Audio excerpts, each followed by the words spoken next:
Nigerian for how you doing? It's pidgin and it's mostly spoken by a greater number of Nigerians.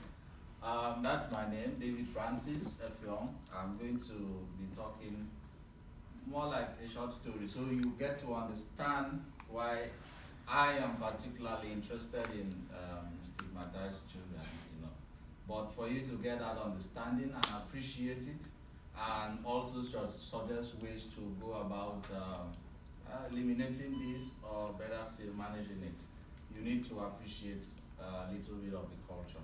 So I want to be talking about these guys, Efiks, Ibibios of South of Nigeria. Of course, we know Nigeria to be that Burna Boy, Davido, people twerking all the way to TikTok and causing trouble at home and stuff. But we are located in West Africa, and we have three major languages: Hausa, Yoruba, and Igbo, alongside 87 other languages. So if you can speak all these languages, then we can call you a true Nigerian. But it doesn't always work like that, because it's quite difficult. We are bordered by Cameroon, Chad, Niger, Dahomey, and we have an area of 378,000 square miles. That's 4 times the size of Britain. Yeah. What we call Nigeria today was in 1884, came together as a name during the Berlin Conference. So guys, we talked about cultural cues the other day, and in Nigeria, for instance, it's quite popular aside the pidgin English. It's quite popular to get this cue. If someone wants you to eat with them at the table, if you come into their house or you meet them at a restaurant, the cue is we just wash hands. We just wash our hands.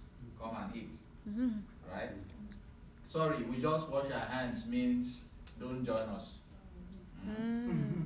We have finished eating, don't join us.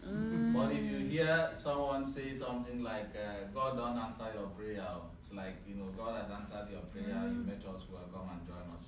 But if you come tell me that, if you come and I say, I just finished washing my hands, that's a cue, don't ask for food. Right, so the Efiks, we're actually located in Calabar, which is the center of the Efik people. Our house system is pretty much the same. Of course, we were colonized by Britain, but we have this secret society called the Efiks Society, which I'm going to be talking about. This society is made up of an elite community. And to understand the culture means to understand the history of secret society in West Africa. Professor Wole Soyinka, this was the guy that brought about the very first secret cult in the country. But Nigerians mostly have a very good habit of, turning something from good to bad over a period of time. So it did not start like, secret society now is you go and you're killing people for rituals and stuff. So it didn't start that way. Soyinka started the secret cults to actually fight the system, the education system at the time. But when history is not passed properly, someone like secrets, so it has to be somewhere, So the Efiks Society, it's actually from, the Efiks was established to ensure that there were laws and a lot of economics were flowing at the time. And yeah, I've talked about this. And just a few things I want to say. We have the Efiks and the Ibibios used to be in one state, Cross River State.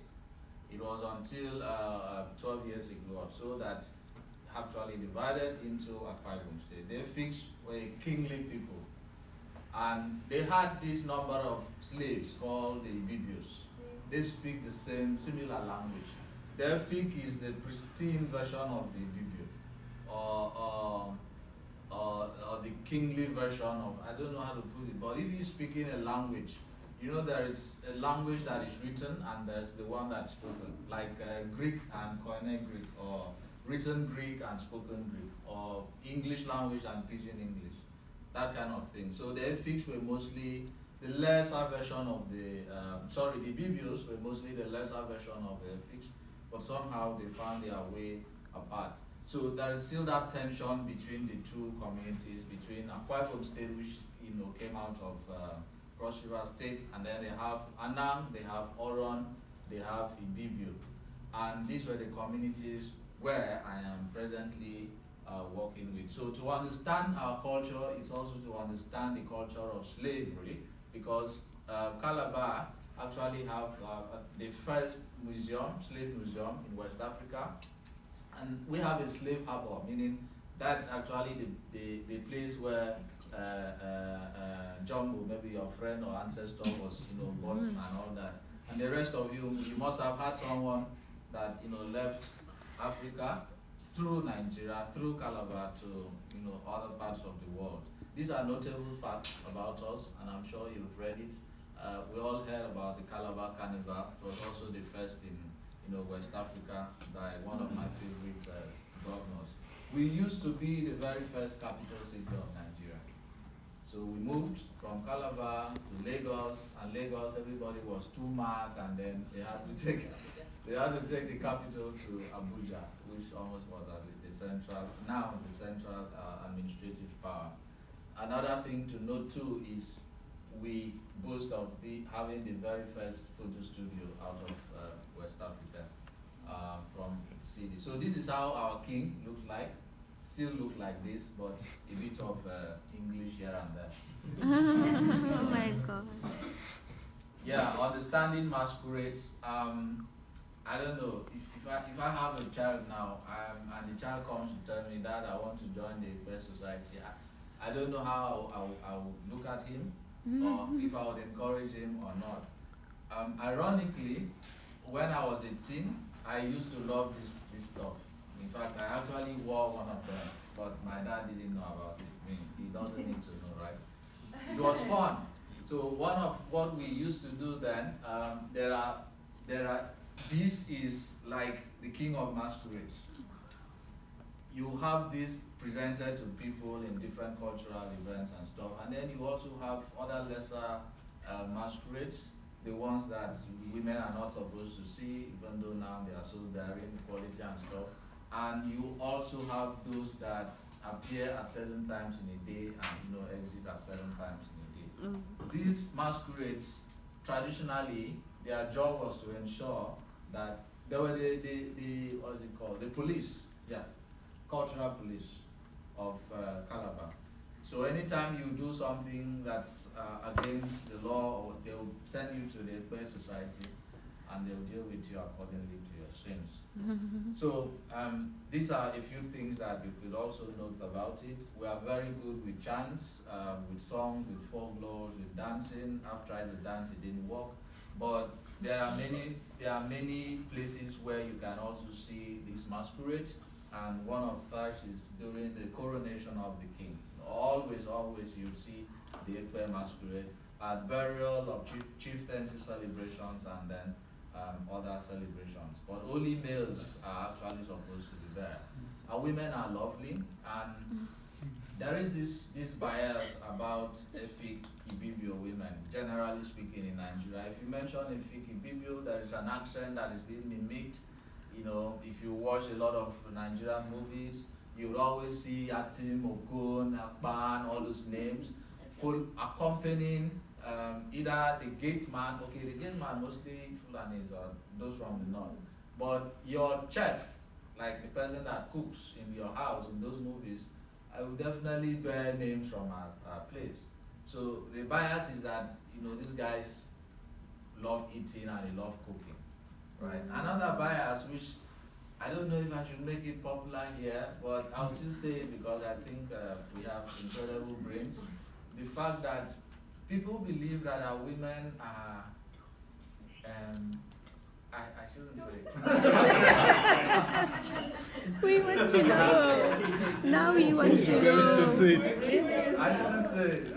Let me not make these women popular. But yeah, if you want to know it, I will just tell you. But we have this thing called the fattening room. Before you get married, they'll take you to a particular place. I think my mom did this, but I'm not sure if I have a girlfriend she'll be willing to do this. They take them to a particular room, give them a lot of food, just make you look grumpy. You know? Yeah.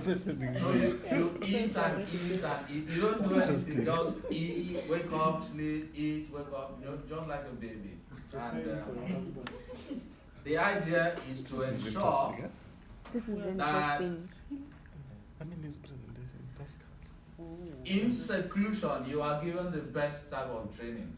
So it makes a whole lot of sense if the whole nation understands that people from this part of the world are very good in cooking. It makes more sense to say, yeah, when they were secluded, they actually did spend a lot of time to teach them how to cook. So that's one thing I would love to. That's one connection I would love to create between the buyers and the culture.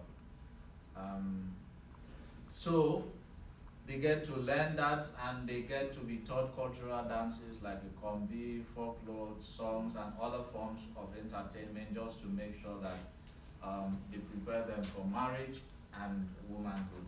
It's always the case that when you marry an Efik woman and you are sad at some point in your marriage, she has a beautiful way to entertain you. The ones everyone knows and the ones that you don't know. So we have both face and body painting. As a kid, I always had this incredible desire of seeing all of them, Efik queens, ladies dancing, shaking, all that type of stuff, the beautiful faces and paintings. So it's that you have. This is how our bride looks like, really adorned. Wow. Yeah. Choose Yeah, whatever nice. this thing she's wearing It's is like called warrior. Nyonyo, and this is how the groom looks like. And then we have some different types of dance. There's no time. It's a video I made sometime. I put the link there. I will share with you. It's a dance from my part of the world. We have the kombi dance, which is done by maidens. I just showed you some of their pictures.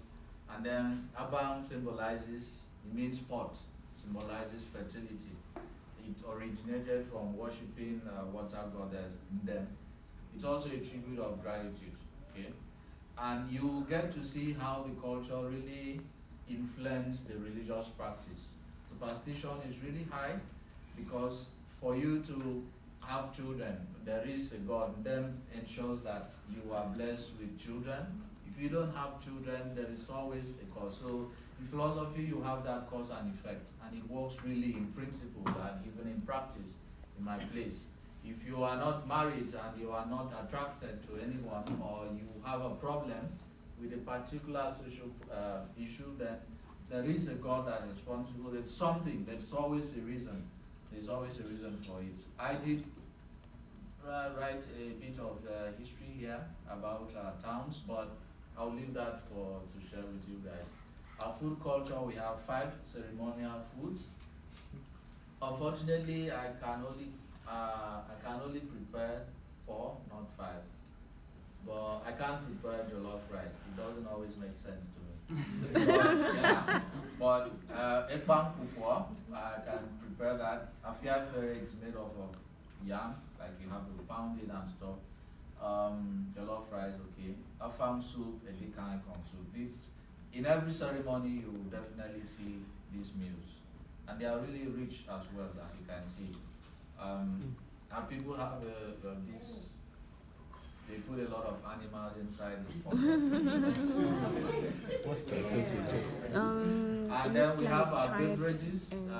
Shrimp. The beverages here is coffee and a lot of other things. I still can't remember the names of the things I've been drinking, but here we have Mbenefik, which is the palm wine. I love that, top on my list. Ufofog is native gin. Okay, Nyanya is lemongrass tea, and then we have Meneyup. Some people prefer Meneyup to palm wine. So if you come to my plate, you'll definitely see this. It's a meeting point for both the poor and the rich. Yeah. And then my community work, and this is where I'll end my presentation. I would just want to say that for more than 10 years, I've worked in like 26 states in Nigeria, and there's this insecurity problem in the northeast and stuff. When I was in Kaduna, I loved what when Arish asked me when we had an online section, why are you interested in children? And he didn't, I just gave her a quick response. And each time I reflect on it, it makes much more sense. If I am not interested in the child that stays next to me, when I grow old, I will be so afraid of staying close to him or her. Because presently, a lot of politicians in my country do not believe that they can be kidnapped, or trains can be hijacked, or even Fulani headsmen could invade an airport. You know, things they didn't consider possible are becoming possible. And if you ask me, I'll tell you it's because when those guys were kids, they never told them any other path. They never showed them any other education. So I took it upon myself to tell stories that are not quite popular. And I was appointed sometime in 2016 to represent an institute at a Catholic seminary in Plateau State, where I made the presentation about Fulani headsmen. And while everyone were trying to see the best ways to eliminate these guys or to make them not to go to communities with their cows and destroy products and cause wars and stuff, I was focusing more on the generation that is still yet innocent. And I was saying, these guys are already angry with the system. You can't have your risk management and take care of them. But if you don't pay attention to the ones coming after them, you are wasting your time. So if you want to change the narrative, you have to change the narratives with the minds of those who are coming up in those communities. So that's why I got so really interested in migrant and riverine communities, because that is where I feel the generation of terrorists unborn are resident, because they see the stark contrast between the rich and the poor, and if we don't pay attention to such communities, Nigeria would explode when it's not time to. And so then a particular attention I pay really was for children who were stigmatized. It is easy for you to be a street child, easy in parentheses for you to be a street child because you can still eat and beg and do stuff. But if you are branded as a witch, you are supposed to die. You are not expected to live. So we have rescued children who have been scarred by acid, a lot of them taken out from the caves. There are pictures I would have loved to share, but I wouldn't.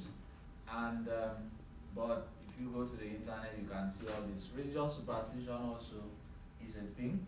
If I'm finding it difficult to have a job in riverine communities, if the father is finding it difficult, for instance, to catch fish over a period of time. For those who are Christians, you're familiar with the story of Peter and how difficult it was for him to get fish at a point. And they were tired and came back to the shores, and then Jesus said, go back in, and they took them somewhere else. Quite logical, right? But because this group of people were not as logical and quite lazy to think through the problem, they'll just look at the vulnerable child close to them. Could be your uncle's son, could be even your own son, and you say you are responsible for this. And there are stories like that. And I feel that in the whole space of my work, let me end. The whole space of my work, I have discovered that every child I have met have a solution to whatever problem my country might face in future, if only we nurture them. And let's pay attention to the child that doesn't have access to government interventions. There are budgets for every child. And we have to ask, are these budgets really implemented? Have they gotten to the children in communities of less accessibility to resources? And hopefully, This is my story, and I hope it makes sense. Thank you.